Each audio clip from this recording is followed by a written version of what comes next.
Okay, it's time for my favorite division of scorekeeping, AAA.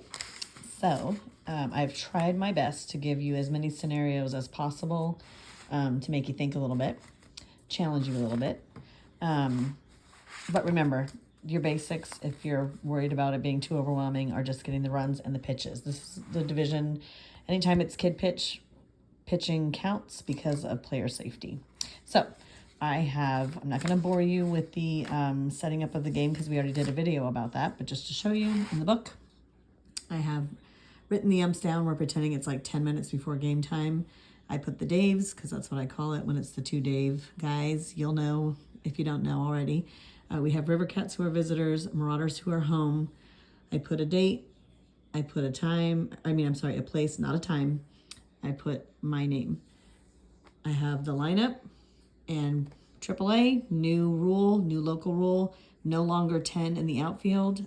Starting from game 1 in regular season, it's going to be 9 because we're preparing them for tournament play later in the season. So you're only going to have 9 positions, which means you may have 2 to 3 on the bench. And those are indicated either by a blank or you can have a little dash mark. That's fine too. Those are the players you're going to be paying attention to because they are required to have 6 defensive outs. I will show you how to indicate that at the end of the scorekeeping. I did the visitor side on the left because they bat first, and I did the home side, the same exact thing of what I did on the other side. I did for the home team, except for I listed the home team first on the right, the visitor second, still have the date, still have the place, still have my name. And then I have the positions, the lineup with the positions and everything, and the blank ones are the ones that are on the bench. So I'm going to be making sure I pay attention as a scorekeeper. You can enlist the help of your scoreboard operator to be watching for those players. This is where Post-it notes come in handy because you can write that down and have it stuck down. The other thing that you have to do to get ready for the game is to have your pitching affidavits ready to go for the first pitcher only. Sometimes managers get a little ahead of themselves and they'll put like all the pitchers that they plan or plan to use if needed on the pitching affidavit. You don't have to do that, just the first pitcher, because sometimes those kids don't get used and it's just kind of a waste of paper. If they have it though, it's not a big deal. Just pay attention to who you're writing information on, make sure it's the correct pitcher. So for this game, because it's the first game, I've made sure that Vacaville American is here, that the division is here, AAA. I wrote the team name. And then for the Marauders, their pitcher is going to be a uniform number 10. And his league age. So his league age, we're going to look up because we have those blue folders. And we're going to look up because I have it by division. So for the Marauders, for white, he is 10. So I'm going to write that down. And I think I wrote his uniform number is actually 15. So I need to fix that mistake. 15. I'm going to initial that. Okay. You don't have to worry about getting these signatures till the end of the game. I'll have a video about pitching affidavits where that's all spelled out. And it's also going to be highlighted at the video where how to close a game. I do sign it myself, though. I clearly don't put down when they're eligible to pitch next because I don't have that information. I'm doing that for both sides. So I have one also for the River Cats, all done. And now to be ready for the game, I'm going to put these in my book, a little bit farther in the book. I'm going to have them sticking out a little bit so I can pull them out if I need to, okay? Your lineup cards can be stuck back in the envelope in the back. Let me get my little fingers in there. And you can have them sticking up in case you need to pull those out. So kind of like that. So those are accessible. And you can close your book. So you can do the flippy. If you want to keep it open all the way, go ahead and do that. I like to do flips, so I flip it back and forth. Oh, also wanted you to notice that on the bottom of the page, in this box on the right-hand side where it says pitches by inning, I've written the opposing team's pitcher, their jersey number, and their last name. Don't worry about the first initial. I mean, if you can squeeze it in, fine. You have that information on the pitching affidavit. This just helps because we're going to be putting in their pitch count at the end of each inning. Okay, here we go. Okay, so first batter for inning one. If you've never score kept before, the innings are numbered. There's spaces for innings 1 through 9. We're never going to do 9 innings. Our innings are 6-inning games if they make it that far. There are times where you might use more than one column for an inning, and then you can just cross out and write the correct inning, and you can continue to do that. Plenty of space. It happens sometimes. Okay, inning one. Howell's at bat. His first pitch is a ball. So in the boxes, up on top, it goes balls and strikes are down here. So I'm going to put a mark in the ball. Second pitch is a strike. So I'm going to do, and you can do an X. Actually, I actually do X's. So we have a 1 and 1 count. So when the ump is calling counts, he's always going to call it balls are first and strikes are second. So if he says I have a 1-1 count, it's 1 ball, 1 strike. He might put fingers up. You'll learn their rhythm. He hits the ball on the third pitch and he makes it safely to first base. So the way we're not going to count that pitch, we are going to count it, but it's going to be shown in the base path. So he hits the third pitch here. So we're going to count now before the next batter comes up really quickly. 1, 2, 3. We're going to put a little 3 off to the side. So it's out of the base path because you're going to be coloring in this. You can circle a 1 also because he made it to first. You can also do it down here as a 1B, whatever you like.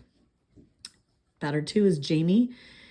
He's going to swing and miss 3 pitches. So strike 1, strike 2, and then a swinging strike is a forward K. You just put it right in the middle. So remember, we're not counting it up here. We're counting it in the base path.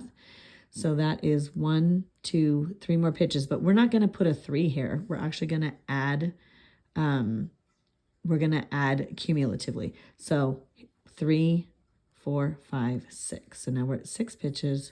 This was the first out. So outs are indicated in this little half circle on the bottom right-hand corner of the square. 1 out. The next batter is Vinegar. The first 2 pitches he has are balls. So ball 1, ball 2. The next 2 pitches are called strikes. So he didn't swing. He just stood there. So strike 1, strike 2. So his count is a 2 and 2 count.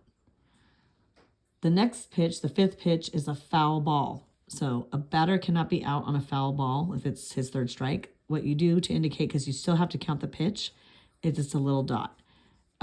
You can make dots all over. I wouldn't make them in the base path because you might be coloring in, so we still have to see it. So that's how I'm going to do it there. The 6th pitch is also a foul. So I'm going to put another dot. The 7th pitch, the ball is hit to the shortstop who tags. So the ball goes over here. I like to visualize. Ball gets hit over here. The shortstop tags the bag at second base. So that runner is going to be out, but Vinegar is safe at first. So a lot of things are happening. Let's get that batter to first base. To show an out on the runner, you're going to take the line halfway up, cut it off. And this was a fielder's choice because typically an outfielder is going to try to get the batter runner out. But this time, because it made sense because he was right there, the shortstop hit the bag. So it's a fielder's choice, FC, and the person who made the out is shortstop, position number 6. And that is out number 2. So we're going to put a 2 in that little half circle. And we have to count the pitches. So 6, 7, 8, 9, 10, 11, 12, 13 pitches. And we're circling it. So a lot of stuff's going on. So you have to be working when you're keeping score. It's a lot of things because already the next batter has already approached. You may be still writing some things, and he may be doing some batting stuff. So your eyes are going to be your scoreboard operator if you miss a pitch or something. Okay, Baxley's at bat, and he hits a bomb to center field. So way out here. He makes it to third base before the ball is fielded. So he just killed it. And he's going to go all the way to third. That's a 3B. And guess what happened? Our runner who was on first also ran around 3 bases and he scored. So the diamond is complete. When it's complete, you lightly shade it in. Don't do a mark so dark that you can't erase it because sometimes things happen and people get called back. So your eraser is going to be your best friend. as your scorekeeping. And we're going to count that. Two things happened. So when he hit the ball, a run came in. I almost forgot, you guys, but look at me remembering. He got an RBI. The batter got an RBI. So on his batted ball, a runner came across home, so that's an RBI. And then we're going to count the pitch. It was hit on the first pitch, so now we're at 14. Okay? Doing good so far. Okay, Blair is up next. His first pitch is a foul, and so fouls are strikes. So strike one. And he swings and misses the next pitch. So that's strike two. So he has an 0 and 2 count. The next pitch, he gets hit by the pitch. So the pitcher hits him, the ball hits the batter. What happens in that case is he is awarded first base. So he's awarded first base, and there is 3 little letters. It's hard to see, but the first one is BB, which means he got a base on balls. I'm sorry. Duh, he got hit by a pitch. The second set of letters is HP, meaning he got hit by the pitcher. So HP is what you want to circle. So that's how he was awarded first base. It's not a hit. He got there because he got hit by a pitch. You can write HP in the line as well on the baseline here. That's fine. And we are counting the pitches. So 14, 15, 16, 17. He was hit on that 17th pitch. Okay. Okay. Next up is Townsend, and he gets 2 balls. So 1 and 2. And then he swings and misses. So he gets strike 1 and strike 2. He has a 2-2 count. And then there's 2 more balls thrown. So 2 called balls. So 1, the second one, or the 4th ball, you're not going to put the X in. You're going to indicate it in the base path. When you get 4 balls in AAA, you get to walk to first base. So he walks to first. We are going to circle the BB this time. And there was a runner on first, so we're going to bump him to second. Bases are now loaded, by the way. 17, we're going to count the pitches. 18, 19, 20, 21, 22, 23. Someone can score on a walk if the bases are loaded. And that you can put as an RBI too. But we're not, if they're on bases and there's room for movement without someone scoring, they're not going to get to advance. They're not going to get to advance a base. Sorry about that. Okay, last batter. We're still at 2 outs. Last batter is Saka. So the first pitch is a swing and a miss. That's a strike. The second pitch fouls out. Another strike. The third pitch is a pop fly, and it goes to right field, and they catch it in right field. So that's going to be our 3rd out. The way we're going to indicate that, though, is we're going to take the runner halfway, or actually you can just, so you can write PF, FO for fly out, PF for pop fly. I just do F for fly ball, and the person who caught it was right. So that's position 9, and that's our 3rd out. And we're going to count the pitches, 23, 24, 25, 26. And we're going to indicate, that's the end of the inning because we're at 3 outs. So we're going to indicate the end of the inning with a little dark line in the corner. And then we're going to squiggle down. This is going to let us know in the next inning where to start. Because you're going to start, the next batter would be Sismonic, but we're not going to go here. We're going to go here. And this kind of lets you know where the inning started. It also helps in case you have to go back up to the top where the inning started. We're going to count the runs for this inning. And there's only 1 diamond colored in. So we're going to go down here to the bottom where it says R for runs. And we're going to put a 1. 1 there. Okay? We also need to put the pitch count for the pitcher. At the end of that inning, he was at 26. So we're going to write down here 26. Okay? Now we're going to go to the home side. It gets a little crazy now. Okay. The first batter is Franzoni. He swings at the first 2 pitches and misses. So strike 1 and strike 2. The ball is hit on the third pitch. The ball is hit up the first base line. So it goes that way. It's safe. I mean, it's a fair ball. It continues to roll to deep right field. So Franzoni, he's a quick little guy, so he runs all the way to second before the ball's thrown in. So he's going to get a 2B from me. Okay. Eisner is at bat next. On the first pitch, he hits a grounder between second and third. So he hits the ball over here. Franzoni is trying to run to third, and he gets hit in the foot by the ball. Eisner is on first. He made it to first, so he gets a 1B. But Franzoni got hit in the foot with the ball. He is out. And he is out because when you get hit by a ball as a runner, like a grounder, and you're off the bag, it's interference. So the ump will be calling out, and he'll say interference. And they usually like indicate where it hit him. There's usually a big discussion and an argument about it, but when that runner, he could do a couple different things. He could run, wait, let the ball roll past him and then run, or he can hop over it, take a risk, and hopefully the ball won't hop on our horrible dirt. And in this case, he just was running and he didn't realize the ball was coming that fast at him. So he got tagged in the foot and hopefully didn't get hurt. Okay, so 1 out. So I indicated that in that bottom right-hand little corner. Now Chappell's up. He's at bat on the first pitch. It is fouled out. So that's a strike. The next 3 pitches are balls. So 1, 2, and 3. So that's a 3-1 count. The 4th pitch is called a strike. So now he has what's called a full count. 3 balls, 2 strikes. Sometimes the umps hit their fists together. That's one of my favorite ump calls, by the way. That indicates a full count. Eisner on that 3rd pitch, or on that next strike, when the ball crossed, he ran to second. So he's on second base now. So you look up and you're like, what the heck? How's he on second? But at the same time that happens, you look over and the umpire from first base has thrown a red flag onto the field.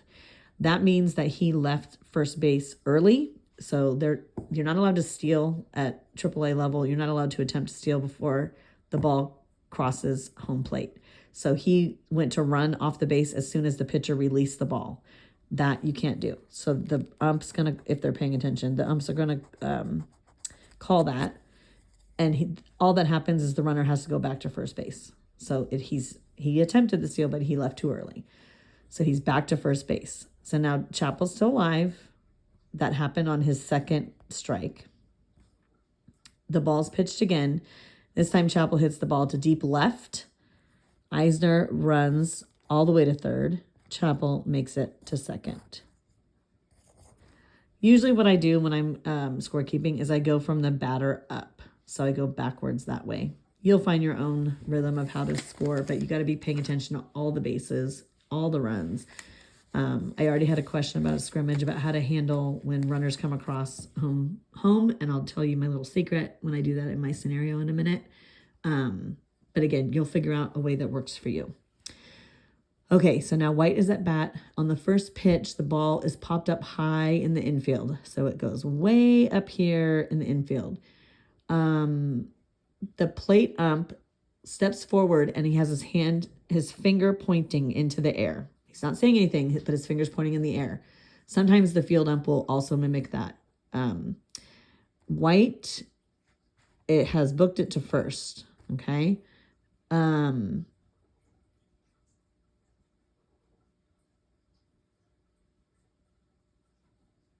Eisner has crossed home and Chappell's on 3rd. So what happened here is called an infield fly. So when that happens, it's a way to protect the runners. It's a little league rule. You got to look it all up. So in this case, the batter's out. So we're going to put IF for infield fly. That's the 2nd out. In this situation, we're going to just say that both Chappell and Eisner are called back to 3rd and 2nd. That may not happen because we're just going to say in my scenario, that's how it happened. But I looked up the rule and I think they're allowed to go ahead and try to steal at their own risk. But typically in an infield fly, the runners are supposed to be frozen on the bags. So like I said, I could be wrong. Interpretation of rule. We're just going to say that the infield fly was called. The batter is definitely going to be out on an infield fly, period. The question mark for me is how to handle the runners that are on base. But in my experience, I've seen them be frozen on the bag. If you want to be extra, you can ask Boomer about that. Okay, so now we have a runner on second and a runner on third. Throughout the whole game, you should be matching the picture that you've drawn to what's happening on the field. So we'll just leave it at that. All right, Meeks is up at bat now. He hits a line drive between first and second. So this way, both Eisner and Chappell are scoring now. And Meeks is on second. So I'm going to start with this guy. So here's a perfect example. As I'm standing or sitting there watching the play happen, I see two kids cross the home plate. So what I do, and this message is specifically for Mr. McEwen, who had asked after watching a scrimmage how to handle this. Like, oh my gosh, people went across the home. What I do is I throw fingers. As soon as I see a runner crossing home, I have one. If I see another one, I put out two. And I'll sit there with that number of fingers until I've colored all the things in my book.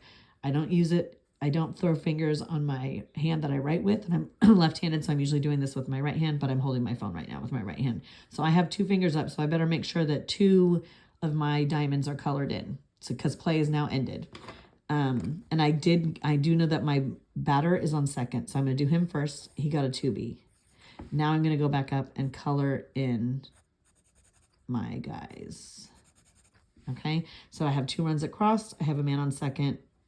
And I did circle the 2B. You can also write 2B up here in the base path line. That's fine. The more stuff you write in here, the more crowded it gets. And that's not good. And you know what I just realized? I have not counted one freaking pitch, period. So guess what we get to do?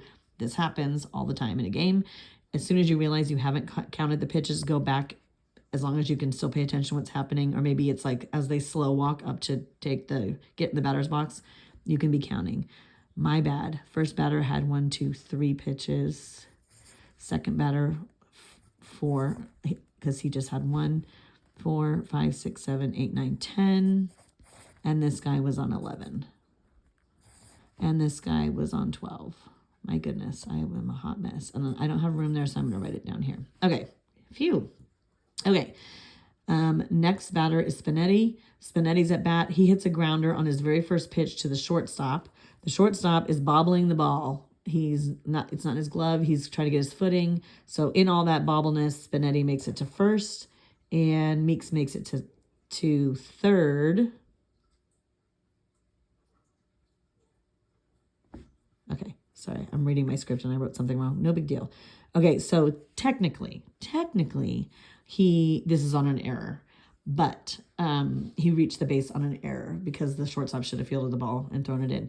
However, like I said in my class, for scorekeepers at developmental baseball, we're going to be really careful on how we use the E when we're scorekeeping. Because really, you could use the E on every single play almost, or every single game, lots of times. The players are learning, so they're going to be expected to make a butt ton of mistakes. So I would say in AAA and lower, unless it's late in the season, and unless you're doing a team book, which we're not doing when we're doing the official book, I would not even attempt to do an E on the divisions that are single, double, and AAA. Majors, maybe about halfway through the season, or some of these kids are travel ball kids, and they have a lot of experience under their belt, so you could do an E on them. And definitely in the 50-70. It's just good for them to know. Hopefully their coaches and managers won't come after them for those E's. Those should be learning opportunities to grow. But for this, even though it was an E, I'm going to still circle 1. And it was on pitch 14. Wait a minute. 10, 11, 12. Oh, no, it's pitch 13. Can't even read my own dang writing. The pitfalls of scorekeeping, having to write teeny tiny with sharp. You need to make sure you have a sharpened lead. Okay, we're on pitch 13. All right. Vignow hits a pop fly to center field. Who drops the ball? So he makes it to second. Oh my gosh. He scores.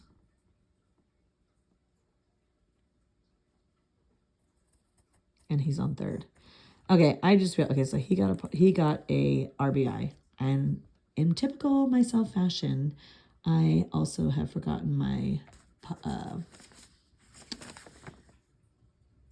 I have forgotten my RBIs earlier. So if you caught that, yay you. I totally forgot RBIs up here. I'm gonna just move on. Okay. So the next batter, and we have 2 outs. So the next batter is gonna be Goss. Goss is gonna hit the ball on the first pitch to deep left. So way over here. And all the runners are gonna score. And so now what happens? So now you've had, oh, he gets an RBI. So deep left, we're just going to say he's on third. But he gets 2 RBIs because he had 2 kids cross home. Okay, so what happens now is the local rule. It's 5 runs. So you're capped at 5 runs in innings 1 through 5. And we're definitely at 5 runs. So as a scorekeeper, once you get to that 4th run, be paying attention because sometimes more than 1 run can cross after that, and only one of them is going to count. So you're not going to tell the kid that they didn't get a run scored, but the scoreboard will. And some people and the spectators in the stands may notice that instead of 6, it's 5 or whatever. And it's because the rule is 5 runs per inning, 1 through 5. So you're going to yell out, "That's 5" in your loud voice. You're going to write down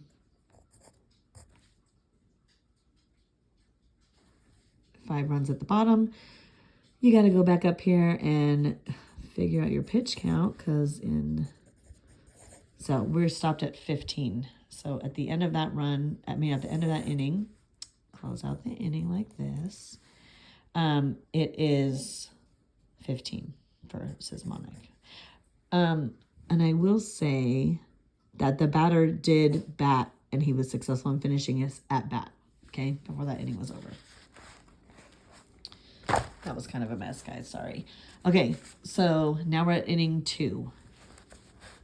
And we got to figure out where we left off. So you look at your inning 1, you find your little diagonal line. The next batter is Sysmonic. So he's at bat, and he hits the ball to the shortstop, who throws it to first base. So he's out. And the way that he's out is it's a 6-3 out. That means the shortstop caught it, threw it to first, he's out. 1 out, so you put the out in that little half circle. And instead of putting 1 pitch, we're going to be adding on to what we ended at the last inning, which was 26. And now we're at 27. So we never want to be doing math while we're doing pitch counts, except for the adding cumulatively as we're going, but you don't want to be doing separate, starting over and then doing math, because people are going to be asking you during the game, what's the pitch count? And if you have to freeze because you haven't done it the way I'm showing you to figure out how many pitches, you're going to make a mistake. It's going to be a little nerve-wracking. And for this division and above, they are looking at days of rest as managers, so you don't want to make a mistake. No pressure, but all the pressure. Okay, so the next batter is Law. He hits the ball to shallow center. Okay, so here. He tries for second base. So he is feeling really confident about his running. So he's attempting to go to second base. So he's running. He rounded and he's going because his base coach is telling him, run, run, run. The ball is overthrown to second base. Okay, so this guy throws it, overthrows it. So now the base coach is telling him, run, run, run to third. So the pitcher, so he overthrows it, but the pitcher steps off and scoops the ball up, and he throws to third. The runner is halfway to the bag, and he realizes, oh no, I think I might get thrown out. So he runs back to second, and he's safe at second. Thank goodness. So we're going to go 28. Now, technically, he got a 2. If he would have made it to third safely, I would say a 2B, and then this would be a stolen base. But he didn't do that, so we're going to just stop there. Okay, next batter is Bandy. He's up. The first pitch is hit foul, and a foul is a strike. The second pitch is a foul tip. Strike 2. The third pitch is a foul tip that the catcher catches. In that situation, the batter is out, and we're going to do I'm just doing an unassisted 2. If you want to do FT for foul tip, do that. I don't care. I know what it means when it's a batter and the catcher catches the ball. So, okay. Unassisted 2. So that's the second out. So we're going to put a 2 in the bottom right corner. We're going to add the pitches 28, 29, 30, 31. Okay. Okay. The next batter is Schreiber. Okay, so the next batter is Schreiber, and he is, first pitch goes way over the catcher's head. So when that happens, now Law is definitely going to steal third. So this is a ball, and he stole it. It was a wild pitch. So watch the video about wild pitches and pass balls between the pitcher and the catcher. Because it's a stolen base, but it's a stolen base because it was a wild pitch, or a stolen base because of a pass ball. This situation, there's no way that the catcher could reasonably catch the ball, so it's a wild pitch. Okay. The second pitch is called a strike. And then the next pitch, he hits the ball in the gap between third and short. So he is safe at first. And when he did that, his little friend scored. That's an RBI. 31, 32, 33, 34. Okay. Ooh, I'm going to get sneaky on this one. Okay, the next batter is, we're back up to the top. We're back to Howell. So there's no more batters down here. So instead of going to the next column over, you're going to stay in inning 2, and you're going to go back up to the top. So this is what I was talking about. Later, when you go, where did this inning start? You're always going to start at this diagonal line.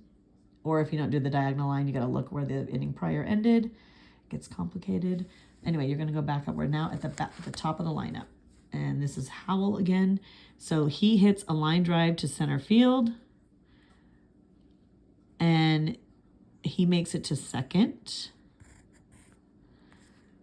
Schreiber is safe at third. So he goes to third.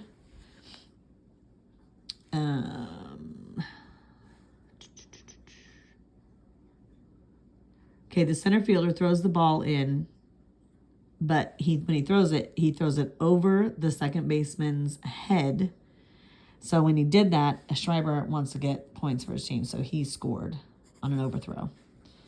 And you can put, well, you could put an E on that if you wanted to, and it would be an error on the throw, not the catch. So he overthrew it, but we're not going to do the E. Remember, we talked about that, but that is an error. Let me finish this scenario. Howell, okay. And Howell now is on third, okay? When the center fielder overthrew second, the first baseman grabbed the ball, and he now is attempting to throw it to the pitcher to stop play. They're just trying to stop play and move on, but the pitcher missed the ball. The ball rolls to the fence between home and third, kind of rolls over, and now Howell scores. So it is just a hot mess express over there.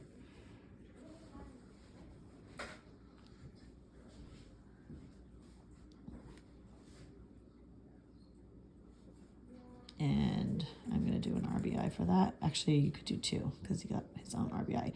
So Howell is the batter. And some people might say, oh my God, you got an in-the-park home run. So this is why we don't do the certificates for the in-the-park home runs, because most of the time, many times, I mean, there are exceptions, but most of the time it's a home run in the park because of errors. And this is a perfect example of why. I would never tell Howell he didn't get an in-the-park home run himself, but in the book, this might be an appropriate time where you could say errors, Okay. Now Jamie is up at bat, but let's count our pitches. So 34, and this is 35. Okay. Now the coaches are going to change the pitcher because they only want him to do 1 day of rest. So we're going to change the pitcher. So when you change the pitcher, so they come out, call time, you need to indicate that with the darkened horizontal line at the bottom of your box. And then while they're warming up the next pitcher, you're going to start doing your pitching affidavit. So I'm going to pull out the pitching affidavit for, that was the Marauders pitcher. Oh, and White is going to end on 35. So he got pulled out at the second inning. We're going to we'll throw in Eisner. So he is number 5. So he's warming up. He gets like 5 warm-up pitches, so don't take forever doing this. That's in pencil, putting the pencil down, grabbing my pen. So pitches thrown for White was 35. I'm not going to revert it because, so reverting it is going to the batter before this guy. So the last batter before him started at 34 and adding 1. So 34 plus 1 is 35. So we don't have to revert. It's just 35. And 35, if you want to know days of rest, you flip open your book over here and it tells you if a player pitches 21 to 35 pitches in a day, he gets 1 day of rest required. And 1 day of rest starts on the next day. So we're pretending it's a leap year. If anyone picked up on it, I'm doing a fake day in case we see this score page and it confuses people in the book later. So the first is the next day, so that's their day of rest. So 3-1 is a day of rest, so they're eligible to pitch on 3-2. 3-2, 25, and I put 1 day in parentheses. You don't have to do that, but it just shows, it helps when you're talking to the manager after they're signing. It lets them know this kid had 1 day of rest, and that's when he's eligible to pitch. Okay, so now we're ready for Eisner to pitch. I'm going to put these back in our book.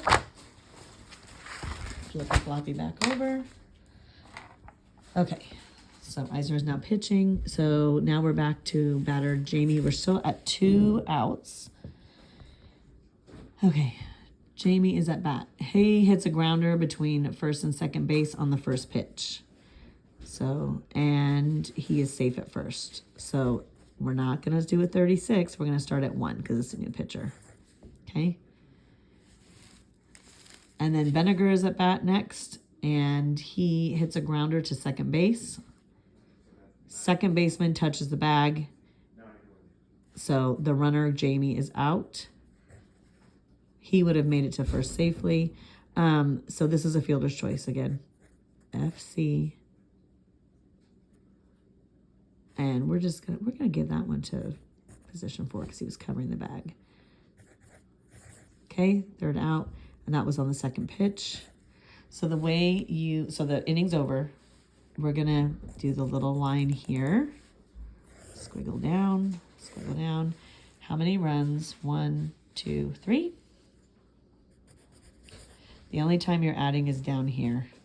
So at the end of the game, you can count your shaded diamonds or you can add across. So far the scoreboard should say 4 to whatever the other side had. I can't remember. What is it? 4 to 5. Ooh, the game's close. Okay, so to close out this inning for this pitcher, he started in the second inning and he has two pitches. You only circle down here the ending pitch count, okay? The ending actual pitch count. You're not reverting anything here. You're only going to revert pitches on your pitching affidavit. Here is the actual number of pitches thrown. All right, so the inning's over. We're flipping the book.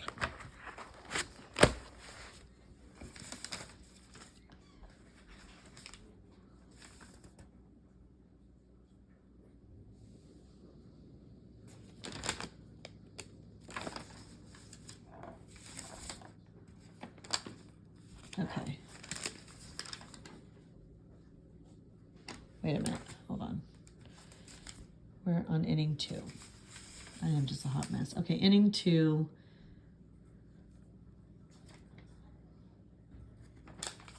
they are also, oh no, we didn't change a picture. No, yes we did. I have all my pages are messed up. Okay, they're also gonna change their picture. So,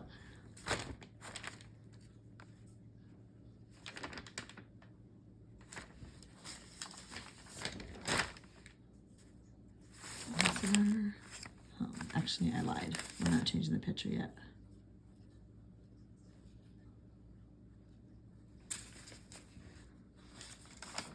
Okay. Oh my goodness. All right, so Whitaker is going to be at bat. No change of pitcher, just kidding. Okay, Whitaker's at bat. He hits his first pitch, it's foul. Second pitch is a ball. Third pitch is hit between first and second. Second baseman scoops up the ball and he runs it to first base, but Whitaker beats him to the bag. So he's safe at first. And we're adding on from the pitch count at the last inning, so 15, 16, 17, 18. Meeks is up at bat next. He hits a blooper to the player at the pitcher position. And that player throws wildly to first base, and the ball goes way over that first baseman's head. Whitaker makes it all the way to third on that, and Meeks is going to make it to second. So technically, he would have had a 1B, and then the second base would have been an error. So you can do that as you wish. I'm just giving him a 1B for that. Okay, now 18. So that was the 19th. So now they're changing the pitcher. The reason why is because they want to have their pitcher have 0 days of rest. Okay, so they're changing the pitcher. So you're going to draw the horizontal line on the box, and Sismonic is going to be done in inning 2 with 19 pitches.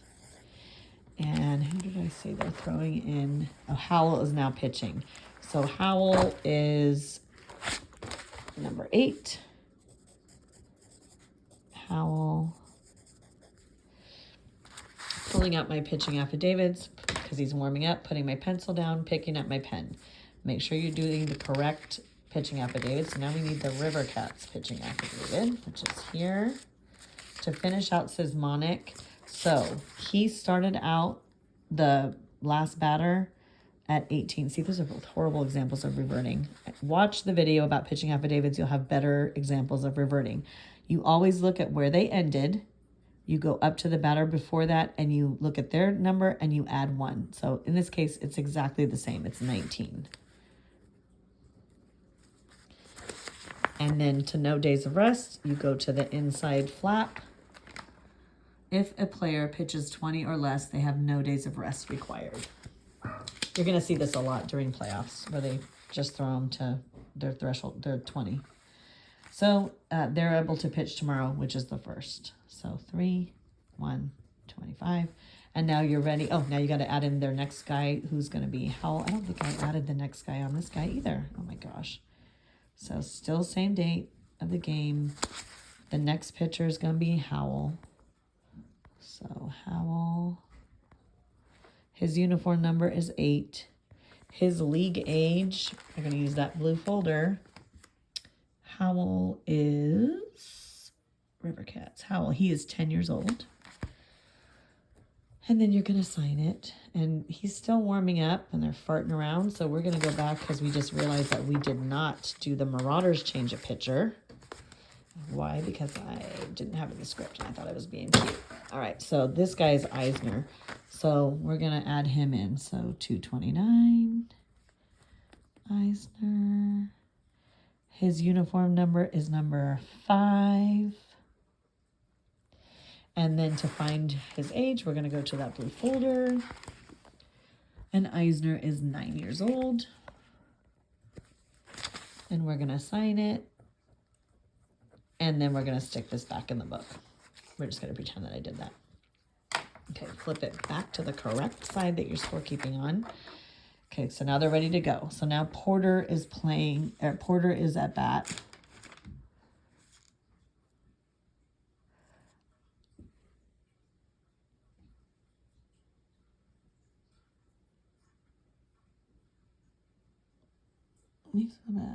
Oh my goodness, I messed that up somehow.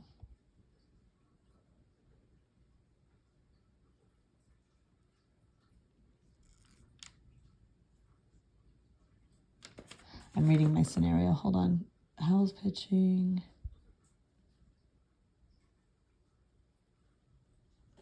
Oh, because I think I changed it here. Okay, that's fine. So we're just going to say that Porter is at bat and hits a bunt right to the pitcher. So she hits the bunt. It goes to the pitcher.